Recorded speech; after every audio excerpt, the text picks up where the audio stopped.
حضرت بایزید بستامی کہتے ہیں کہ میں نے اپنی ماں کے آگے ہاتھ جوڑے، میں نے کہا امی تجھے راضی کروں یا رب کو راضی کروں؟ تو اپنے حق مجھے معاف کر دے، اللہ کو میں راضی کر لیتا ہوں۔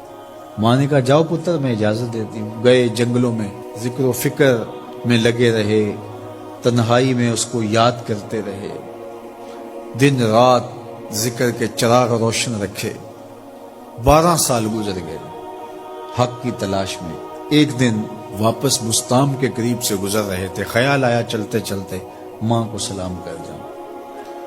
دروازے کو دستک دینے لگے تو اس خیال نے ہاتھ روک لیا کہ ساری زندگی ماں کو سکھ تو دیا کوئی نہیں، اب دکھ بھی کیوں دینے لگے ہو؟ رات کا ایک پہر بیت گیا ہے، سردیوں کی لمبی رات ہے، ماں بستر میں لیٹی ہوگی، تیرے لیے اٹھے گی، دروازہ کھولے گی۔ دروازے کے ساتھ ہی لگ کے بیٹھ گئے اور ساری رات کاٹ دی، اس خیال سے کہ ماں کو تکلیف نہ ہو۔ جب سحری کا وقت ہوا تو اندر سے جو نالی آتی تھی اس نالی سے پانی آیا، سمجھ گئے میری ماں تہجد کے لیے اٹھی ہے اور وضو کا پانی ہے، تو فوراً دروازے پہ دستک دی۔ اندر سے آواز آئی بیٹا بایزید میں ابھی آئی۔ مائیں بیٹوں کے دستک کے انداز سے جان لیتی ہیں یہ کس بیٹے کے ہاتھوں کا لمس ہے۔ 12 سال کے بعد آئے، دستک دی، کہا بیٹا بایزید میں ابھی آئی۔ ماں کی تو نگاہیں ہی دروازے پہ رہتی ہیں۔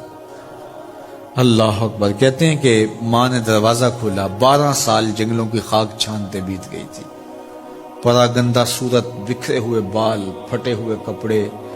میری ماں کی جب نگاہ میرے پہ پڑی تو اس کی چشمان سے موٹے موٹے آنسو ٹپکنے لگے، اور اس نے ایسے ہاتھ پھیلا کے کہا مالک میرا بیٹا بایزید تیری طلب میں نکلا تھا، تو نے ابھی تک اسے اپنا قرب نہیں دیا۔